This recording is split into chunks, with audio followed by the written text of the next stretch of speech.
Two women dining on a restaurant patio attracted the attention of passers-by, but the friends were too engrossed in chatting with each other to pay attention. How long has it been since we've seen each other, Melanie? A tall, dark-haired woman asked. I feel like I haven't seen you in forever. The second woman was blonde and a year or two younger than her friend. I know, Jerry, and I feel bad about it. But between grad school and married life, it's been hard to find time for much else. How's business school going? You must be close to getting your MBA by now. Yes, everything is in perfect order. We have spring break next week, and then there will only be a few weeks of classes left before I get my diploma. I've already turned in my thesis, so I don't have to worry about that. And even better, it looks like I'll be exempt from all my finals. Everything should be smooth sailing from here on out. That's great, Melanie. Congratulations. Do you have a job yet? No. I've been working really hard for the past 2 years, so I'm planning on taking a little break before I get involved in the labor wars. I want to relax and have some fun before I jump back into work. But enough about me. How are things going for you? Has a special man come into your life? I'm doing well, but I'm still looking for Mr. Right. The blonde gave her brunette friend an appraising look. With your looks, I'd be slow to settle down. I bet you could party with a different beau every night if you wanted to. Jerry gave her friend a wry smile. Trust me, Melanie, the single life these days isn't all it's cracked up to be. You have to go through a dozen creeps to find one decent guy, and frankly, it's getting tiresome. Truth be told, I'm a little jealous of you, happily married to a great guy like Adam. And speaking of Adam, how's your handsome husband doing? I think he's fine. Oh, I think I just heard a discouraging word. What's the matter, Melanie? Aren't things between you two just fine? The blonde shook her head. It's not that we're having problems. It's just that Adam is so busy with his business that we don't have time to spend time together. And even when we do, we don't have a lot of money to spend on entertainment. Well, all that time he spends on his company is focused on building a future for the two of you. And as for money, I suspect your graduate school tuition isn't cheap. I know, and I appreciate it. But sometimes I just want to go out and have fun like I used to. In high school, all my classmates talk about is going to parties and meeting people at bars. Meanwhile, I sit at home and watch reruns on TV. The dark-haired woman gave her friend a shrewd look. Is there anyone in particular at school you'd like to go to a party with? Melanie laughed. You've always been able to read me too well. Then she leaned forward so she wouldn't be overheard. Actually, there's this freshman, Carl. He's really nice. She then blushed. And he's definitely interested in me. Every time we're together, he goes out of his way to say something really nice about how good I look and how well I'm doing in school. Jerry shook her head. I don't think Adam would be very happy to hear that. It's just harmless flirting. It doesn't mean anything. But you're right. Adam's pretty old-fashioned about that sort of thing. That's why I'm not going to tell him. She moved in her chair. But I can't help but remember how things were before I got married. It was so much fun playing the field and meeting different guys. I miss all of that. You need to be more careful, girlfriend. You have a hell of a husband, and you don't want to risk losing him. You know Adam would never tolerate it if he caught you fooling around. And if you ever did, I'm willing to bet there'd be plenty of other women who'd gladly comfort him afterward. I know. And honestly, I want to spend the rest of my life with him, start a family and all that. I just want to have a little fun before things get so serious. She lowered her voice and leaned closer again. Remember the guy I told you about? Yesterday he asked me to go to Florida with him for spring break. If I could do it without Adam finding out, I'd probably say yes. She leaned back and grinned contemptuously. But that's just a fantasy. It'll never happen. Jerry leaned back in her chair and looked at Melanie for a long time. Finally, she nodded her head as if she had made a decision. Don't be so sure. I know how you could do it and get away with it. Melanie let out a sigh that was equal parts disbelief and delight. You're kidding me. How? Are you sure you want to jeopardize your marriage just for a week-long affair? If I was sure Adam would never find out, why wouldn't I? But you're just teasing me, Jerry. There's no way I could avoid something like that. There is, and it's actually quite simple. Jerry began marking each step on her fingers. First, you need to create a new email account on Gmail. Set it up under an anonymous name, something like Good Friend. Then you use that account to send Adam an anonymous email, warning him that his wife is having an affair. I'm going to tell him I'm having an affair? That's crazy. Why would I do that? Jerry continued nonchalantly. More accurately, you'll tell him that Melanie is having an affair with some man that Adam doesn't know and can't easily verify. And what will that do? No. It'll take his attention away from your hot grad school boyfriend. Yeah, but it'll make Adam suspicious of me. Exactly. But when he can't find the guy you're supposedly having an affair with, he'll have no choice but to confront you and demand to know what's going on. But I don't want him to suspect me. No, you don't.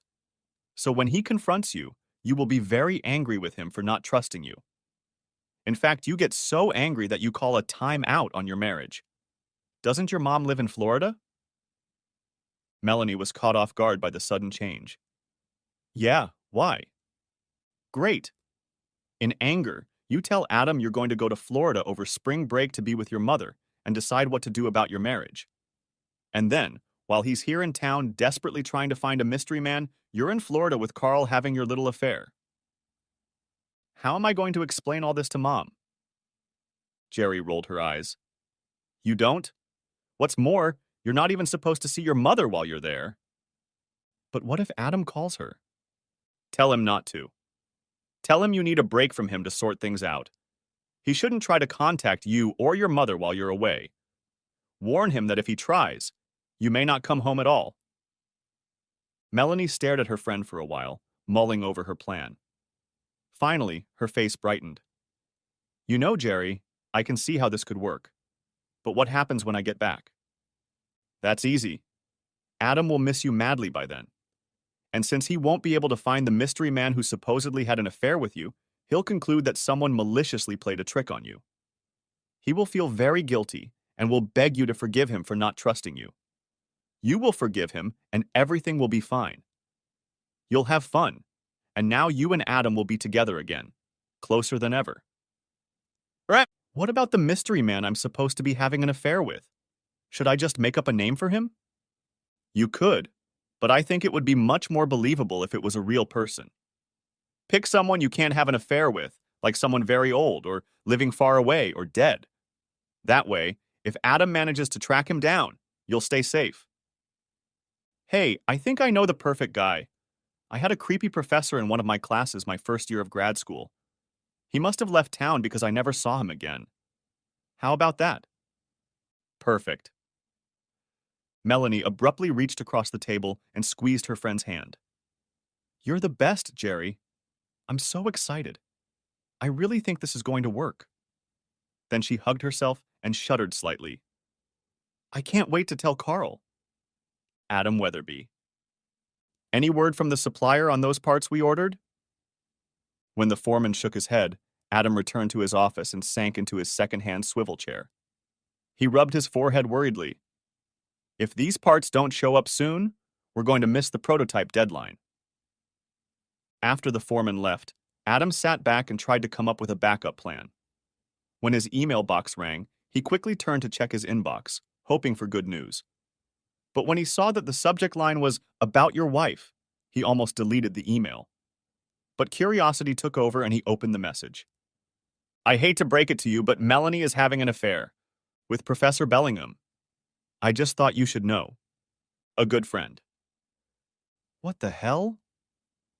Stunned, Adam reread the message once more, unable to comprehend the horrible words. What kind of nonsense was this? It can't be true. Melanie wouldn't cheat on me. Someone must be trying to stir up animosity between us. But who's doing it and why? He started to delete the message but hesitated. That's the last thing I need to deal with right now. It has to be a mistake, a misunderstanding. But his practical side wouldn't let him ignore the message. Damn it, of course it couldn't be true.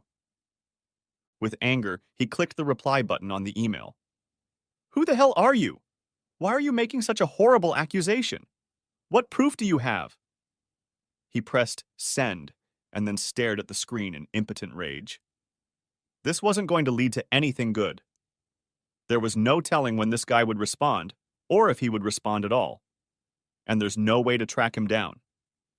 Maybe we'd better start figuring out who this Bellingham guy was. He opened a browser, went to the university's webpage, and searched for professors in the Graduate School of Business. There was no Professor Bellingham on the staff. He went back to the faculty roster and searched the entire university. Again, he had no luck. Frustrated, he turned to other schools in the area, but all to no avail. "This is crazy," he muttered to himself. "Did my good friend just make up a name?" Next, he tried a Google search, and the search engine quickly came up with 5 names. But 2 of them were female, and none were local. I knew it was fake. Someone was trying to mess with me, or drive me crazy. But again, he could not bring himself to delete the letter. Now that it had been sent, a seed of doubt began to germinate in his mind.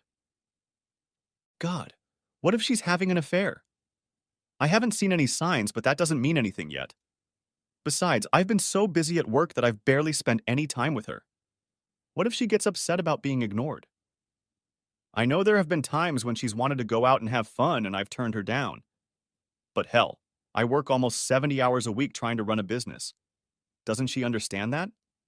Doesn't she see that I'm doing all this for us?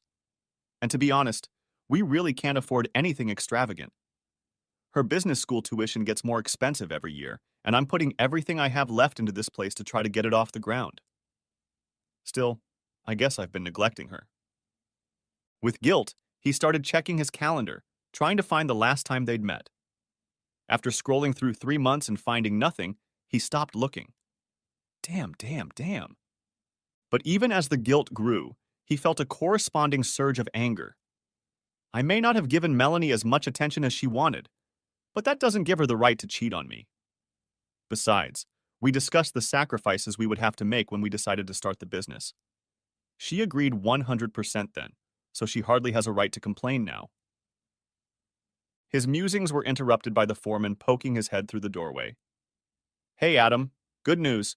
The components we need just showed up." "Thank goodness. All right, let's unpack them and get them to the store as soon as possible." As the foreman disappeared, Adam took a deep breath. Well, at any rate, one crisis averted. He grinned crookedly. I guess that means I can spend more time taking care of my wife. After spending even more time fruitlessly searching the internet, he sat back and tried to think. If Mel is really having an affair, he just has to be with someone at the university. Maybe my good friend got his name mixed up, or maybe the university just didn't put his name on their website. He went back to the university's webpage and found the phone number for the Human Resources Department. When the secretary answered his call, he asked if Professor Bellingham was on the faculty. "What department, please?" "I think it's the Graduate School of Business, but I don't know exactly." There was a pause, and then a voice came on the line again. "I'm sorry, sir, but we don't have a Professor Bellingham in the School of Business." "What about the other schools?" A sigh was heard. "Please wait." This time, the wait was longer. When the woman finally returned to the line, her manners were gone. "Sir, there is no Professor Bellingham at the university." A thought struck him. Maybe he was a staff member a year or 2 ago? I can only confirm the current faculty. Why? It's university policy, sir. Is there anything else I can help you with? No, you've done all you can, he said, trying not to sound too sarcastic. He made another attempt, calling the dean of the business school.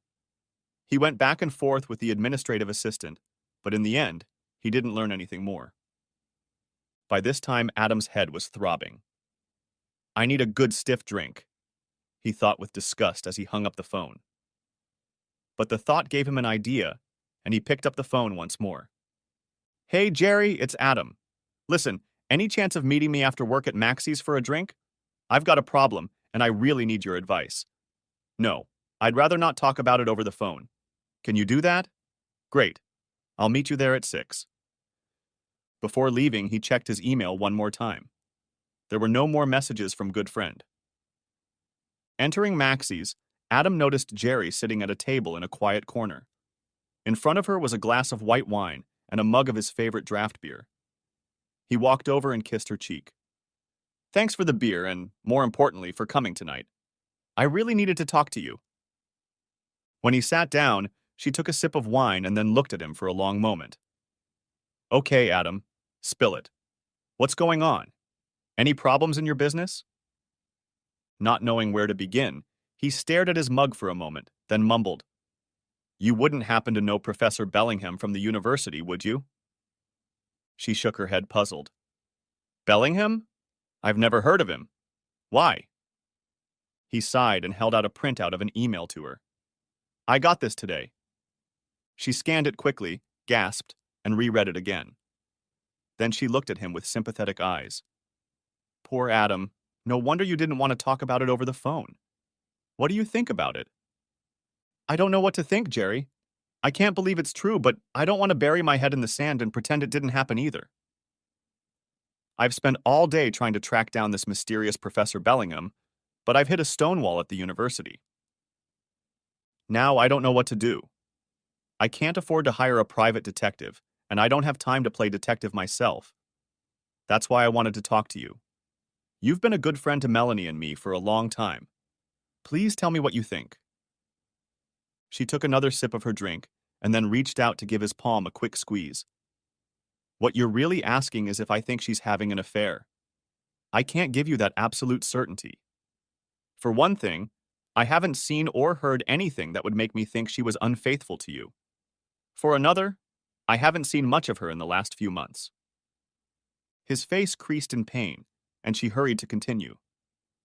You know as well as I do that there are some people who like to cause trouble, and it could be something like this. Or you may have business enemies who would like you to be distracted by the friction in your marriage. There are probably other scenarios that I haven't even thought of. What I do know is that you can't ignore it and hope it will go away on its own. I know how much you believe in marital fidelity, and I know that any hint that your marriage has been broken will eat away at you. If you don't deal with it, the doubt will eventually ruin your relationship with Melanie as effectively as the affair. He stared at her with a hunted expression. I know you're right, Jerry, but what can I do? In my opinion, you should show the damned thing to Melanie. She needs to know that someone has accused her of infidelity, and she deserves the chance to shine the light she has on it. After all, Adam, if someone made such an accusation against you, you'd want to know, wouldn't you? He sat silently for a moment, then nodded his head. You're right. If I don't share this with Melanie, it will affect how I act with her. It will eventually separate us just as surely as if she had actually cheated on me. He stood up and hugged the dark-haired woman. Thank you for helping me think this through, Jerry. I don't know what I would have done without you. You know how much I care about you two, Adam. If I can help you in any way, please let me know. He nodded gratefully and headed for the door while she remained standing still. When he got home, Melanie was waiting for him. Where have you been, Adam? I tried to call, but you didn't answer. He ignored her question. Taking her hand, he led her over to the couch and sat her down beside him. I need to show you something, Mel. Something that's been throwing me off my game. She sat down next to him, her face betraying her nervousness. He held out a printout to her. I received this in an email today. Can you tell me anything about it? She read it quickly. Then, to his surprise, she jumped up and started yelling. Do you think I'm cheating on you? I don't believe that. You got some bullshit accusation from some anonymous friend, and you're ready to accuse me of cheating? No, honey, I didn't accuse you of anything. If you didn't accuse me, then why did you show me these filthy lies? She snatched up the printout, rolled it into a ball, and tossed it at him. You might as well have plunged a knife into my heart. It hurts me so deeply. You trust a man who is too cowardly to even sign his name more than you trust your own wife. She grabbed her purse and headed for the front door. I can't bear to even look at you right now. I'm leaving and I don't know when I'll be back. With those words, she ran out, slamming the door behind her. A moment later, he heard the roar of her car's engine and then the squeal of tires as she pulled out of their driveway. Oh shit, I didn't see that coming. Now I feel even worse than before, he groaned, sinking down onto the couch and wrapping his arms around his head.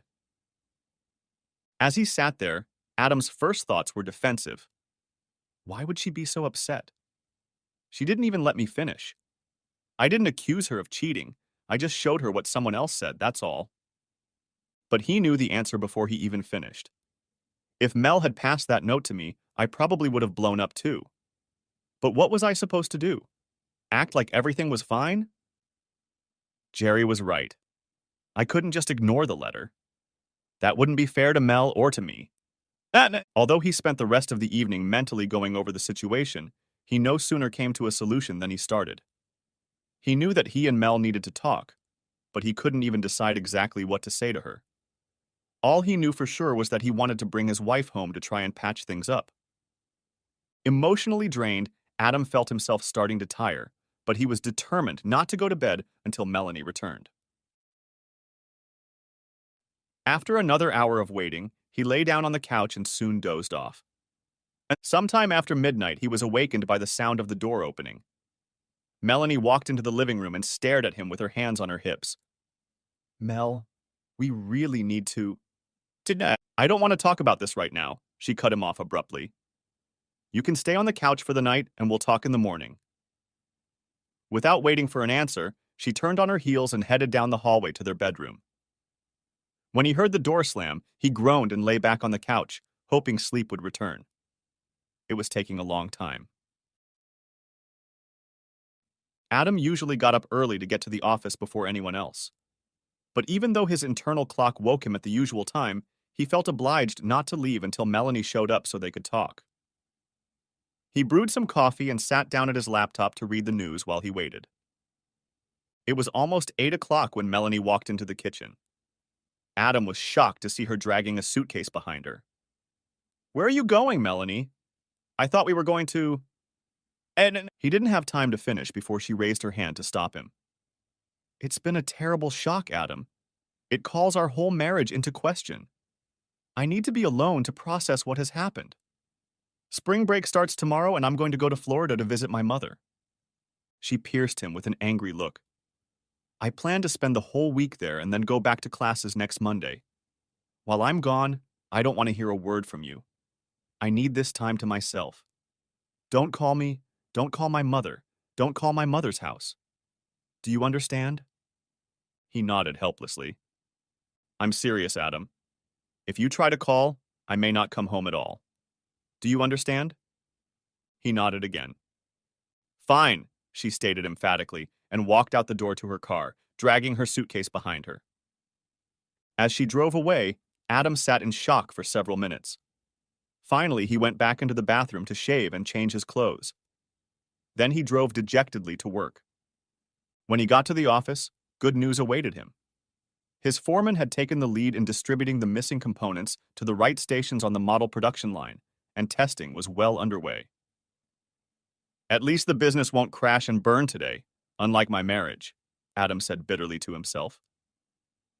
In the afternoon, he was working on a spreadsheet when the phone rang. When he answered, it was Jerry on the line. I was worried and wanted to see how you were doing. How did it go last night with Melanie? Oh, wow, it's a long and sad story, he replied dejectedly. Oh, that doesn't sound good. Why don't we get together and talk about it again over a drink? That would be great, Jerry. Same place, okay? He checked his email one more time before leaving, but there was still nothing from Goodfriend. When he walked into the bar, Jerry immediately noticed the dark circles under his eyes. Poor Adam. Looks like you didn't get much sleep last night. Tell me what happened. He took a large sip from his beer mug and began to recount the night's encounter and Melanie's morning departure. Jerry looked at him with a mixture of sadness and guilt. Oh, Adam, I feel so awful. You took my advice and it turned out to be the wrong thing to do. No, Jerry, I've given it a lot of thought, and I'm convinced it was the only thing I could have done. I certainly didn't expect Mel to react so angrily, but there was no way I could have kept that letter to myself and pretended that nothing had happened. Now I can only hope that she'll cool down, and we can talk things over when she gets home. You say that so nicely, Adam, but I still feel guilty about what happened. So what are you going to do for the rest of this week? I don't know, Jerry. I don't see any way for Mel and I to move on if we don't talk about what happened. Maybe I'll wait a few days and then try calling her.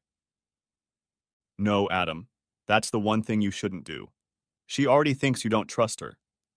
If you try to contact her after she explicitly told you not to, it will only prove to her that she was right. Yeah, I guess I realize that. But I feel helpless as hell. I don't know any way to find out who sent the letter. The only thing I can do while she's gone is keep trying to figure out who this Professor Bellingham guy is. That makes sense. If you could find him, maybe he could fill in some blanks for you. Over the next few days, Adam repeatedly tried to solve the mystery of the anonymous letter. Despite his lack of success, he was still convinced that Bellingham was somehow connected to the university. And then it hit him. Maybe the reason I can't find this guy is because he's an alumnus, not a faculty member. Well, I'm an alumnus too, so maybe the Alumni Relations Office can help. When he called and identified himself as an alumnus, Adam was immediately transferred to the development office. The staff member who answered the phone wrote down all of Adam's address, phone number, and email information. He then asked how much Adam wanted to contribute to the alumni fund. No, I'm not calling to make a contribution. I'm trying to track down Professor Bellingham. I think he might be an alumnus. The man paused while he checked several databases. I'm sorry, sir, but we don't seem to have ever had an alumnus by that name. Really? What about graduate schools? I checked those as well. Maybe he's not a graduate. Maybe he went for a year or two and then dropped out or transferred.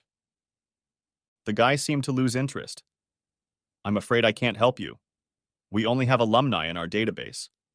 Is there anything else I can do for you? After Adam declined, he hung up and cursed in frustration. Damn it. All I'd accomplished was getting called for the next alumni fundraising campaign. After making no progress on the phone or on the line, he carved out an hour of free time the next day to visit the Graduate School of Business. When he got there, it was nearly empty. It's spring break, dumbass. Adam cursed to himself. But there were a few people there, and he pestered from one office to another, asking for information about Professor Bellingham. Finally, an assistant dean appeared before him. Sir, I'm sorry, but you're going to have to leave. If you don't comply, we will be forced to call campus security. Adam apologized and hurriedly withdrew, more upset than ever. Back in his office, he sat down heavily at his desk. After another futile check of his email, he dropped his head onto his hands. What am I going to do now? At that moment, the phone rang in his office. An unfamiliar voice asked, Are you the young man who is looking for Professor Bellingham? When Adam confirmed that he was, the man continued, My name is Dr. Avery Mayfair. I am a member of the faculty of the Graduate School of Business and may be able to help you. But first let me ask you why you are trying to find Professor Bellingham. Adam was hesitant to discuss his situation with a stranger, but desperation took over, and he briefly told Dr. Mayfair his reasons for searching for the missing professor. When he finished, his interlocutor made a thoughtful sound. I see. I overheard you questioning me at school today, and the way you phrased some of the questions made me wonder if there might be something like that. Anyway, I think I can put your mind at ease, young man. 2 years ago, Bellingham was an adjunct professor at the high school. He was a worthy instructor, but unfortunately, the enrollment in his course fell below the minimum requirements. His course was canceled, and his contract was not renewed. I see, Adam said. Does that mean that... That's not all, Dr. Mayfair continued. At the beginning of the current school year, I received a message from Professor Bellingham. He wrote to inform me that he had found a job at Black Hills State University in South Dakota. He's in South Dakota? Asked Adam in surprise. Quite right, confirmed the professor. And there's something else you might want to know about. In the same message, Professor Bellingham informed me of his recent marriage to his longtime roommate, Harold. Harold? That means that Bellingham? Exactly. Dr. Mayfair, thank you so much for your call. I still don't understand why anyone would want to send me such a treacherous letter, but now I'm sure it was a lie. I was hoping I could reassure you. Sir, may I ask one more question? Why did you decide to call me? Don't get me wrong. I'm very grateful, but I'm just a stranger to you. The tone of the professor's voice changed. I don't mind telling you, young man. Many years ago, something similar happened to me. My wife left me to run off with her lover, so I deeply sympathize with anyone who may be facing a similar situation. Fortunately, in this case, the warning you received turned out to be false, so I'm glad I was able to dispel your doubts. But, as you can imagine, I have very strong feelings about anyone who interferes in a marriage. If the accusation were true, I would not hesitate to inform you of it. Thank you, sir. You have no idea how much I appreciate what you've done. In the evening, Adam called Jerry to tell her the good news. I still don't know who is trying to destroy my marriage, but I now know for sure that Mel is not having an affair with Professor Bellingham. Are you sure you can trust this Dr. Mayfair? Absolutely. I checked him out after the call and found that he works in the business department. He's an older man, probably in his 60s, and appears to be highly respected. But just to make sure, I also checked Bellingham on the Black Hills website. And sure enough, he was there. That's great, Adam. You must be very relieved. Yes, I am. But now my problem is what to tell Mel when she gets home. That's easy, Adam. From what you told me about your confrontation with her, she never gave you a chance to talk. When she returns, tell her that you never had any doubts about her. Tell her that you had already found out about Bellingham, that you tracked him down as soon as you got the letter. But because she reacted so violently, you didn't get a chance to tell her about it. If you play your cards right, Adam, she'll apologize to you. I don't know, Jerry. It wasn't really like that. He heard the smile in her voice. Come on, Adam. Is it so bad to embellish the truth a little to get what you want? Melanie. On Sunday, before heading back into town, Melanie surprised Jerry with a phone call. Hi, girlfriend. I just wanted to check in with you before coming home to see how Adam is doing. I'm a little nervous about what I'm going to face when I get there. The only thing I know for sure is that you owe me a great debt of gratitude for everything I did for you while you were away with your affair. Through my help and good fortune, you will be able to return to your husband, and your marriage will be in better shape than ever. She then proceeded to recount the past week, ending with what Adam had learned of Bellingham's whereabouts. If you play your cards right, when you get home, Adam will apologize to you. You will apologize to him, and everything in your life will be back to normal. A pause hung on the line. What if I don't want things to go back to normal? I don't understand, Melanie. What are you saying? It's just that last week I had a blast. Carl, the guy I was with, is so much fun. Melanie's voice became a little hoarse. And most importantly, he's a fantastic lover. I haven't had that many orgasms in years. Anyway, I'm not ready for my little adventure to end yet. I want to keep seeing him, at least until the semester is over. Come on, Jerry, you have to help me find a way that will help me. Whoa, Melanie, you've already taken a big risk by going out with this guy for a week. If you try to keep the affair going here in town, you're taking a big risk, girl. Maybe, but you have to admit, your little plan worked perfectly. I bet you'll figure out a way for me to do it again. Come on, Jerry, please. This guy is really hot. I was afraid something like this might happen. There was a long pause. Okay, Jerry said slowly. I can come up with a plan to do what you want. But you have to realize that you'll jeopardize your marriage to Adam. He's a good guy, Melanie. He's hardworking, loyal, and a real family man. Men like him don't come along every day. Are you sure you want to risk it all for a little pleasure between the sheets? Melanie hummed. You got me at, I can come up with a plan. Okay, but don't say I didn't warn you. Now here's what you need to do. Do you still have that email account you created?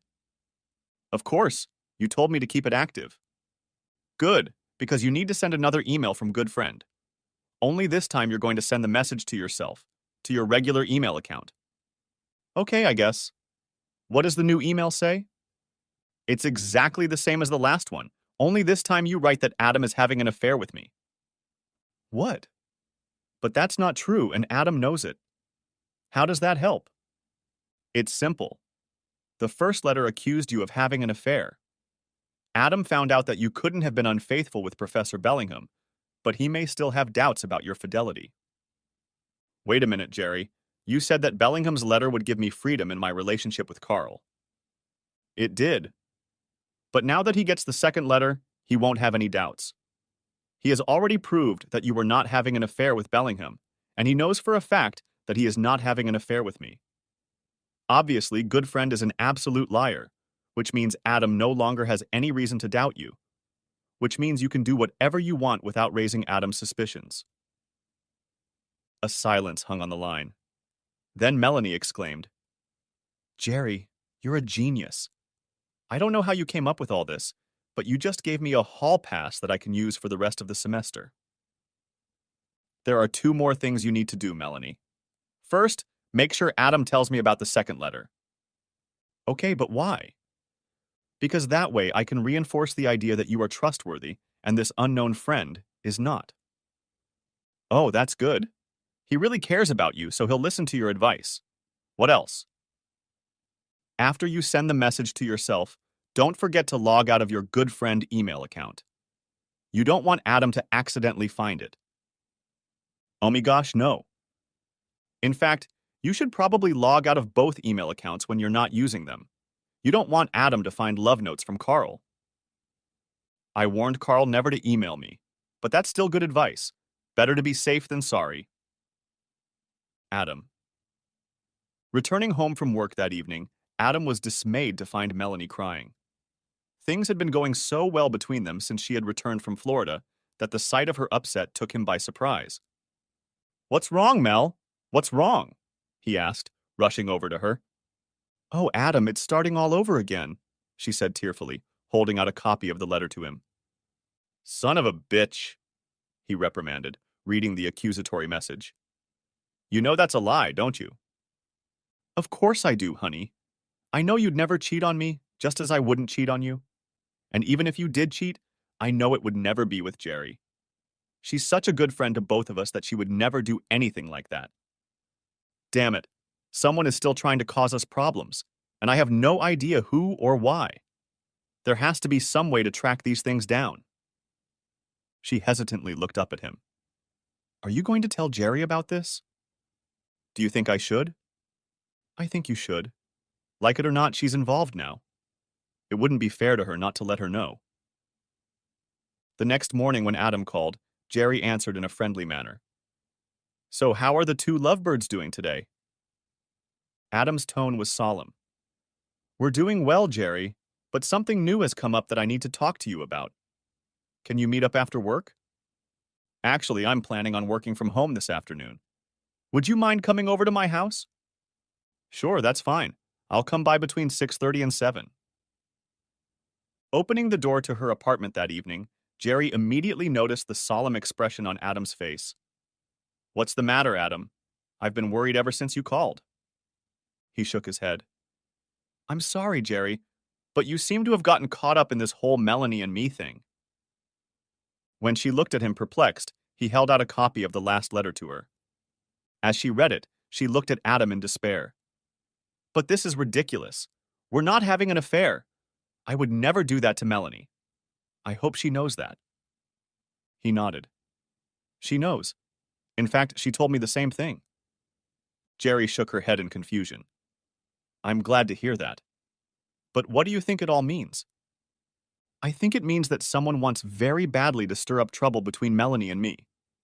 First Professor Bellingham's warning, now this. The only thing I can think of is that I have an enemy, possibly a business rival. Only I have no idea who that might be. But anyway, since it seems to be about you now, Mel and I thought we should warn you. She nodded. I'm glad you did, Adam.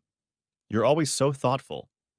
But I don't know what we can do about it, unless the mystery man does something blatant or makes a mistake. I don't think calling the police would do any good. I agree, Jerry, but it's so frustrating. I'm sick of all this mess. I just wish whoever it is would leave us all alone. How is Melanie taking it? She's very upset. When I got home, she was in tears. I'm not surprised, especially after the ordeal the first one caused. Look, Adam, I think Melanie is very fragile right now. Because of all this, and the fact that she's so close to graduation, I think she's just on edge. You have to protect her as much as you can. Do you think we should both just block all mail from that account? That might be a mistake. If he sends anything else, I think you'll want to know about it. Yeah, you're right. But how do I protect Mel?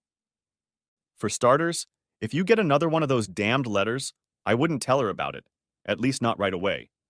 For that matter, I think you should check her email on her laptop every chance you get. If she gets another email, you can forward it to her email before she sees it. That way, you won't have to involve her. Yeah, I think that's a good idea. He stood up. I'm sorry you had to be dragged into all this. If that's supposed to be an apology, I don't need one. I care about you a lot, and I'll do anything to help. He smiled gratefully. I'd better get home and see how Melanie is doing. He started to walk away, then turned, hugged Jerry, and kissed her cheek. Thank you for being such a good friend. Having you by my side during all of this means a lot to me. When Adam got home, he was pleasantly surprised to find Melanie in a much more cheerful mood. The next morning, she was even more chipper and got up early to have breakfast with her husband. This is a real treat, Melanie. I don't get to see you that often before I go to work. Well, I didn't want you to leave this morning without being able to say, I love you, she told him, giving him a kiss.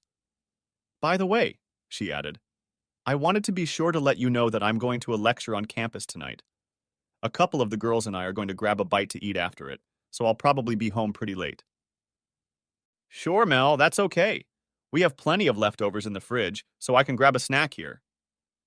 Thanks, sweetie. I'll probably come home after school to drop off my school stuff and change. If I don't see you then, have a good night. Knowing Melanie wouldn't be home, Adam stayed late at the office.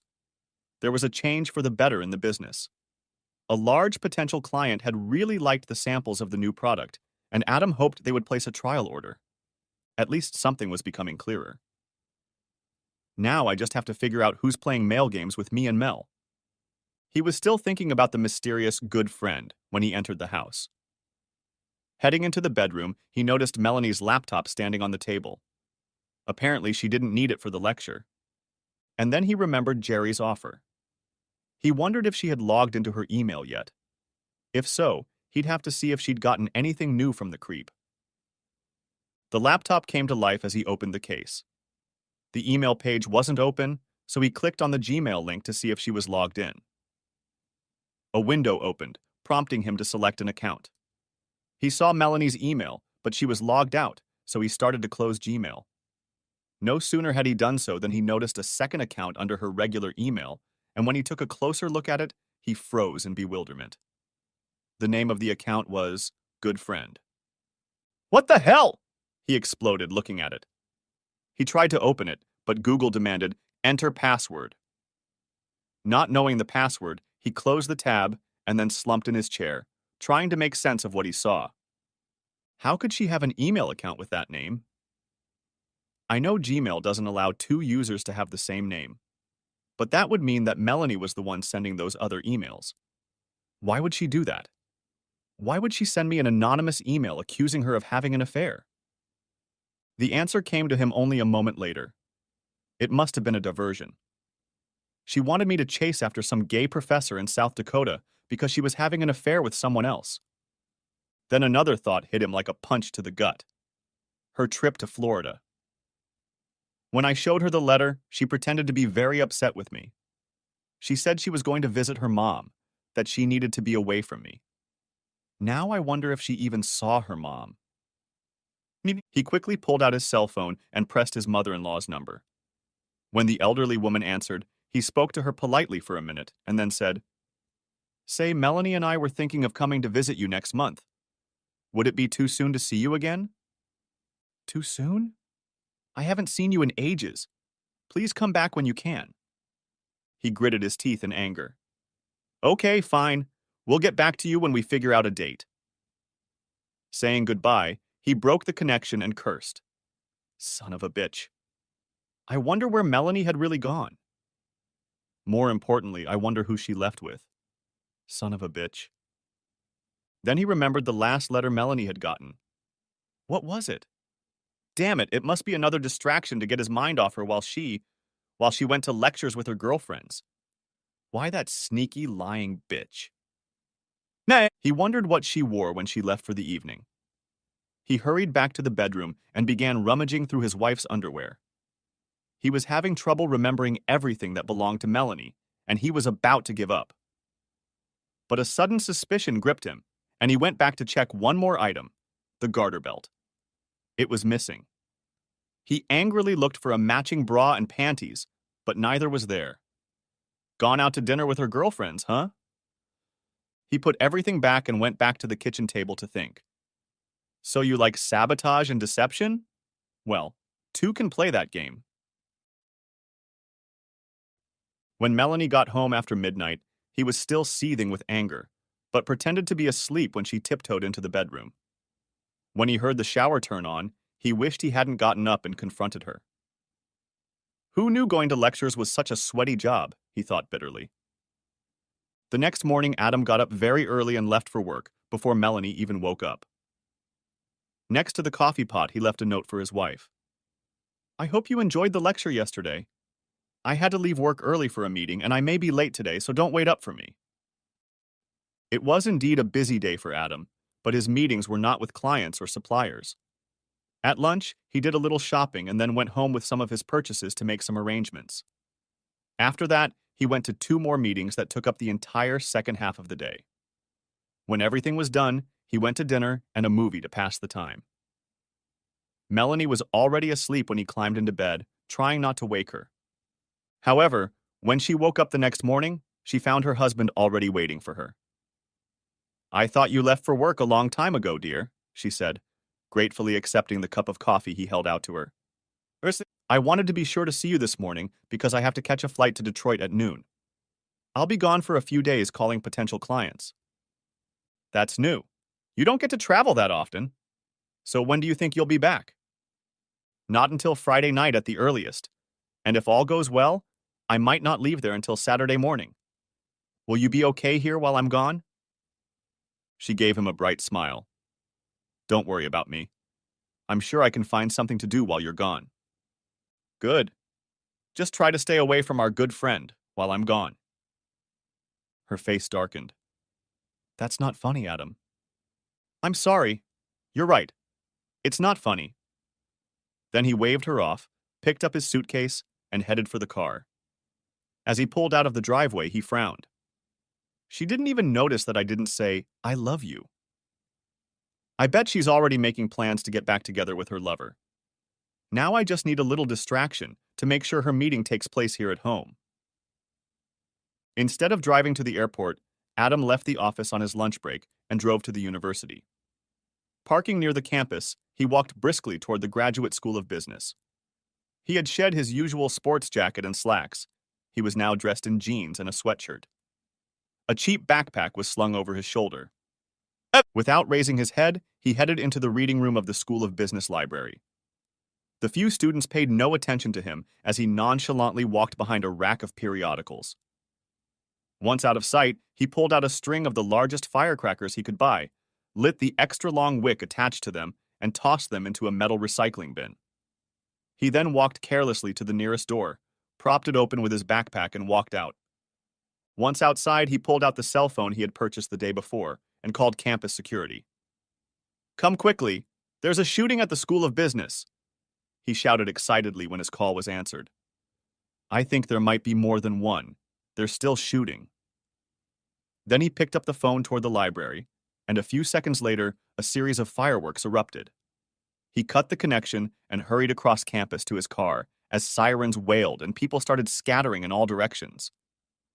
An hour later, he saw his wife's car pull up to his driveway. Then a second car pulled up behind her, and a male figure emerged from it. In moments of danger, there's no place like home, Adam muttered with an unhappy chuckle.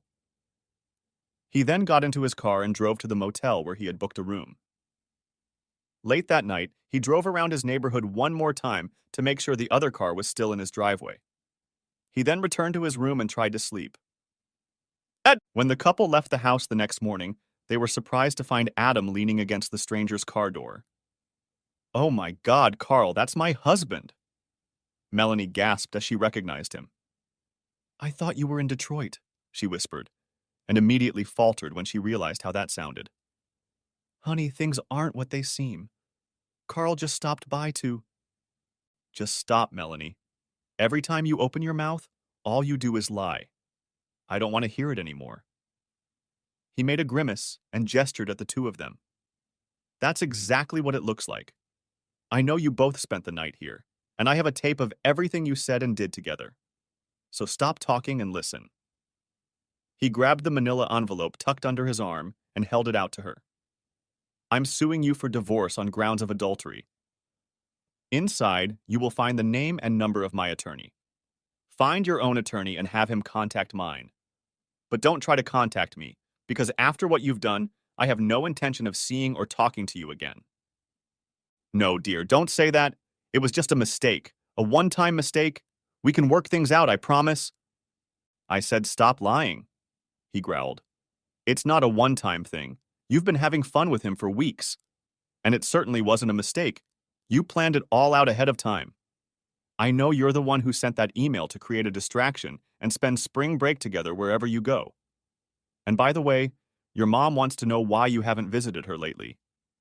I guess you've been so engrossed in that piece of shit," he gestured at the sullen man, "that you haven't even stopped by to see her." He paused to turn his attention to Melanie's lover. "Oh yeah, that reminds me."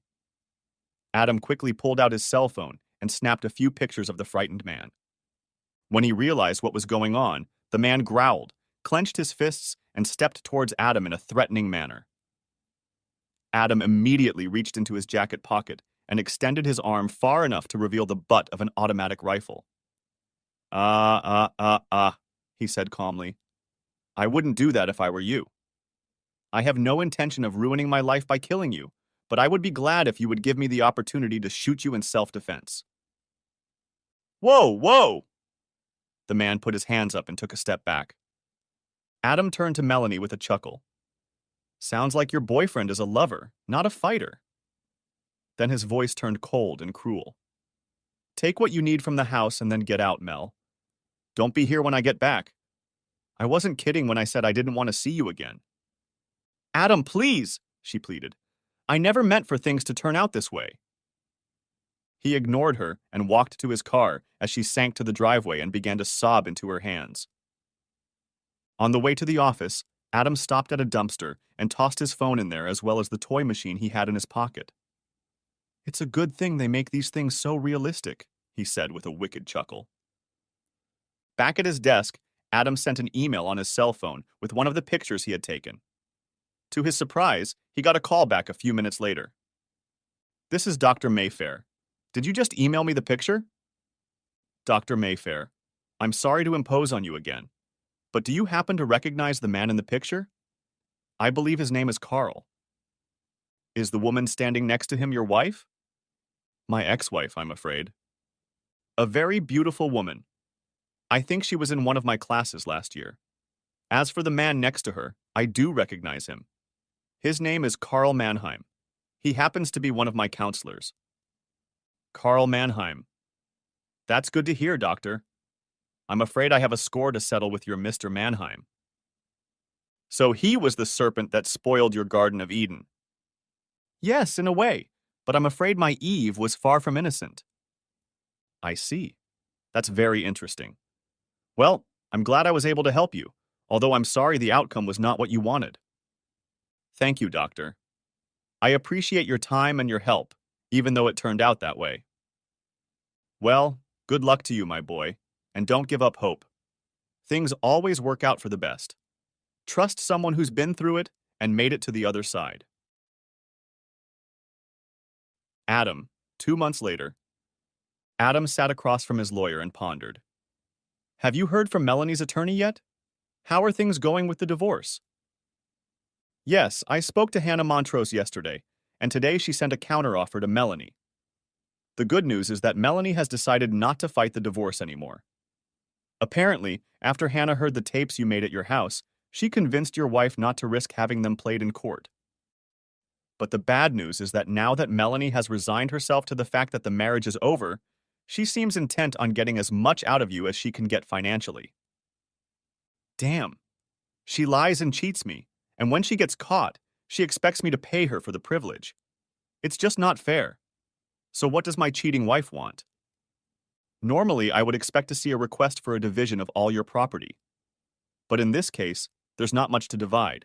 You rent out the house, you have no retirement plan, and very little savings. The only asset you have is a stake in your business, which is operating at a loss. Apparently, she expects it to go bust, so she's only asking the court for alimony. I certainly appreciate her vote of confidence in me, Adam sarcastically quipped. So how much alimony does she want? A lot more than we offered. The lawyer held out a sheet to his client. Adam looked at it and gasped. This is ridiculous. She knows I can't afford it. If I have to shell out that amount of money every month, I'm basically liquidating my business to pay her. What can I say? Melanie refuses to negotiate, so that's exactly what Hannah will offer Judge Abernathy. Well, I'm not going to give Melanie that much money without a fight. I'll have to take my chances in court. Okay, Adam, I see where you're going with this. But remember, Judge Abernathy has absolute power. You will be left with whatever he decides. Almost exactly a month later, Adam sat in the courtroom and waited anxiously. After both attorneys had presented their arguments, Judge Abernathy called a recess. How do you think it's going? Whispered Adam to his attorney. I have no idea. The case could go either way, or the judge could make some sort of compromise decision. A few seconds later, they were ordered to stand as Judge Abernathy returned to the courtroom. When they were seated again, the judge called for opposing counsel to approach the bench. I assume your clients have not changed their position on the financial settlement? Both attorneys exchanged glances. No, Your Honor. Very well. Before ruling, I'd like to ask Mrs. Weatherby a few questions. Hannah Montrose looked startled, but then smiled and gestured for Melanie to step forward. Everything will be fine, she whispered to her client. Just remember to address him as Your Honor. Adam's attorney took his seat and leaned toward Adam. It's usually not a good sign when the judge wants to hear more from the other side. Adam watched with regret as his soon-to-be ex-wife made her appearance in court. The suit she was wearing was a conservative cut, but fitted enough to favorably accentuate her figure. He noticed the judge watching Melanie and shook his head. I think we're done for, he whispered to his attorney. The judge looked over the papers in front of him and then turned to face the woman sitting in the witness box. Now, Mrs. Weatherby, it appears that the only issue separating the two of you is the amount of alimony to be awarded. Your proposal calls for an amount considerably higher than what your husband has offered. Quite correct, Your Honor. And what is your justification for the amount you are proposing? We are asking for a higher amount in recognition of my years of marriage and the fact that I will have to start my life virtually from scratch, Your Honor. I see. However, Mr. Weatherby claims that his only source of income is the company he founded, which is still operating at a loss. What makes you think Mr. Weatherby can afford the financial support you've offered? Your Honor, we contend that Adam was intentionally reducing his true income by siphoning funds into his business. He could easily pay the alimony I am requesting by simply modestly adjusting his current level of investments. The audited financial statement shows a negative cash flow. Your Honor, Adam's accountants can manipulate the numbers to show any result they want. The judge raised his eyebrows. Are you saying the financial statements are fraudulent? Melanie's attorney turned pale and shook her head emphatically. Melanie noticed this and quickly pulled herself together. No, Your Honor, not at all. It's just that income can be deferred and investments can be accelerated and still stay within generally accepted accounting principles. He's investing too much in his company, that's all. Adam felt his blood pressure rising. He leaned toward her and whispered angrily, What a bitch. She knows it's not true. She's just trying to pressure me to get what she wants regardless of the consequences. Meanwhile, Judge Abernathy was reviewing the case summary lying in front of him. So far, we've focused on your husband's investment in his business, Mrs. Weatherby. From what I can see, it appears that Mr. Weatherby has also invested heavily in you, or at least in your education. If you're referring to my MBA, Your Honor, it's true that Adam paid for my education, but I was the one who did the hard work in all the courses, took all the tests, and wrote my thesis. I've worked day and night for the last 2 years, including last summer. And you just graduated, is that correct? Yes, sir. I graduated with honors, she said proudly. He nodded. Very good, Mrs. Weatherby, that's all. You may sit down. When Melanie was again seated next to her attorney, Judge Abernathy raised his glasses and considered both sides for a while. Having heard all the evidence, I award Mrs. Weatherby the full amount of financial support she has requested. Adam shuddered, and Melanie leaned over and hugged her attorney, but the judge wasn't finished yet. This financial settlement amounts to a monthly sum that will allow Mrs. Weatherby to live quite comfortably without working for the foreseeable future. However, she has just completed a college degree that should prepare her for a high-paying position in business. To give her extra motivation to use her expensive education, I am awarding Mrs. Weatherby only 6 months of alimony. 6 months? You can't do that, shrieked Melanie. I can, and I already have, replied the judge. Then he banged his gavel on the wooden block. Next case. Edit. The lawyer hurriedly pulled Melanie away from the bench, though she was still trying to appeal the decision. Only the appearance of the big bailiff convinced the unhappy young woman to stop her actions. I only have to pay child support for 6 months? I can live with that, Adam said to his attorney as they stood up and started to leave the courtroom. How about that? Replied Adam's attorney cheerfully. I thought we lost when the judge picked her number, but I guess he wasn't too impressed with the way she tried to milk the blood out of you. Still, not many husbands do so well in divorce court. I wonder what made him take you so lightly. You don't think the fact that she didn't contest the adultery charge was a factor, do you? He shouldn't have taken that into account in determining financial compensation. Adam glanced around once more to watch Melanie continue to argue with her attorney, and grinned. Whatever it is, I'm happy with the way things turned out. At that moment, he was grabbed by the arm, and Adam turned around to see an older man he had never met before, but who seemed vaguely familiar. I wanted to introduce myself, the gray-haired man explained. I'm Professor Mayfair. Adam grabbed his hand and shook it firmly. Professor, it's an unexpected pleasure to meet you in person, sir. Thank you again for your assistance. What brings you to court today? The elderly man smiled. After our chat, I became interested in your case and decided to stop by to see how things turned out. Then his smile grew wider. It also gave me the opportunity to have a word with an old friend of mine, Judge Abernathy. He shook Adam's hand once more. I'm glad things worked out well for you. If I can ever help again, I'd be happy to do so. He winked. We divorced husbands have to stick together. As the professor walked away, Adam looked up to follow him. I wonder, he muttered, then shook his head. Out of the corner of his eye, he thought he spotted Jerry in the crowd of onlookers, but when he turned to look, she wasn't there. Melanie, 30 months later. She pressed a familiar number on her cell phone, and when she was answered, she hesitantly said, Hi, Jerry, it's me, Melanie. Melanie, what a surprise. I haven't heard from you since you moved to Florida. How have you been doing? Honestly, it's been a pretty rough few years. As a matter of fact, that's why I called. I really needed to talk to a friendly voice. Sure. Tell me what's going on. Are you working right now? Actually, that's part of the problem.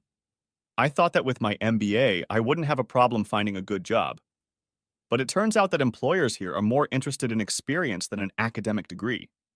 Most of the jobs I was offered were internships or practicums. Oh dear, that doesn't sound very lucrative. So where did you end up? When the child support stopped, I got pretty desperate. I even took a job as an administrative assistant for a while, but it was awful. So now I've started a new career in financial counseling. In fact, that's one of the reasons I called. I can do an analysis of your financial situation if that's okay with you. You'd be surprised how many people neglect this sort of thing. There was a brief pause. Oh, Melanie, I'd love to help you, but my finances are in good shape right now, and I'm quite confident about tomorrow. I really don't think I need any help. I'm sorry. It's okay, Jerry. I hear that a lot, but I thought I'd give it a try. It's so hard to get a foothold in this business. I had to move in with my mother to cut costs. You live with your mother? What happened to you and Carl?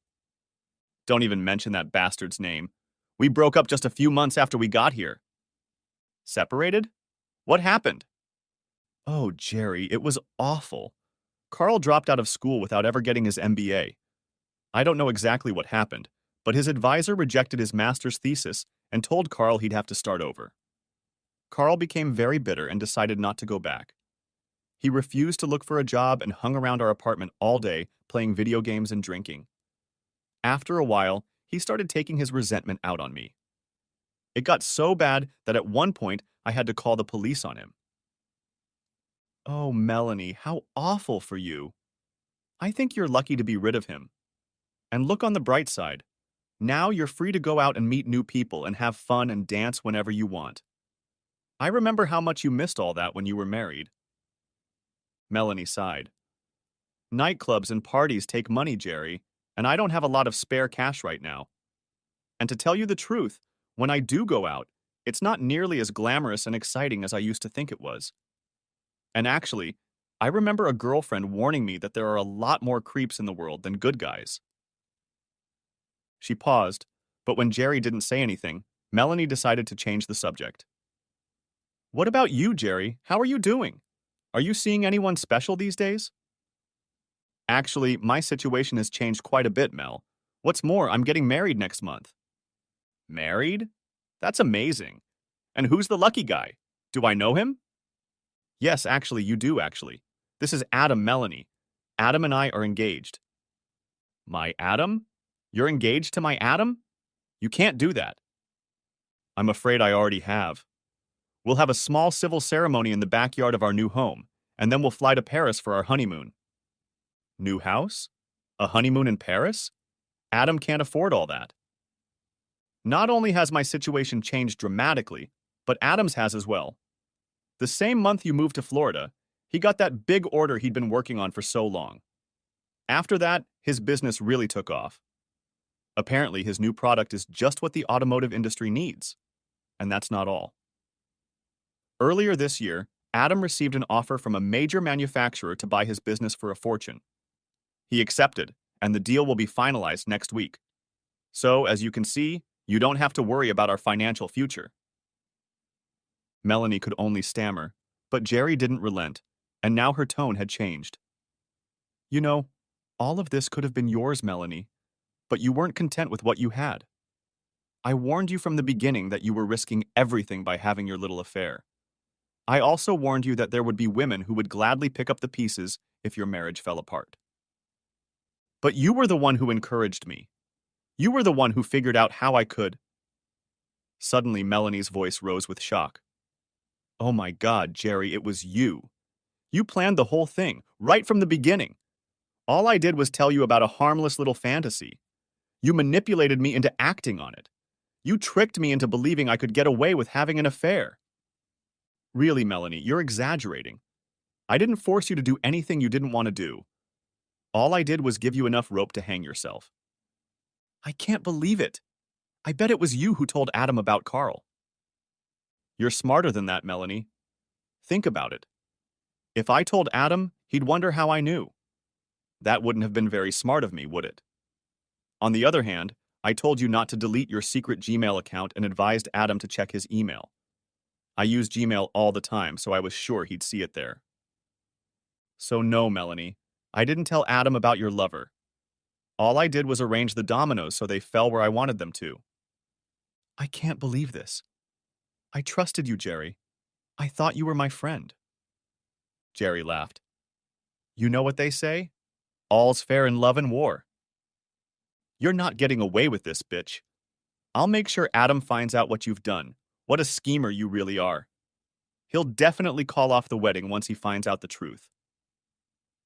I'm sorry, Melanie, but I'm afraid I must cut our conversation short. Adam and I have plans for this evening, and I want to look especially good for him. And don't you dare call back. I'll block your number as soon as I hang up. You sneaky, sneaky bitch. Adam, 30 months and 1 day later. Jerry greeted her husband-to-be with a kiss when he returned from work. Adam kissed her back and then pulled a piece of paper out of his jacket. You won't believe who sent me a letter today. Melanie. Really? Said Jerry carelessly. I'd almost forgotten about her.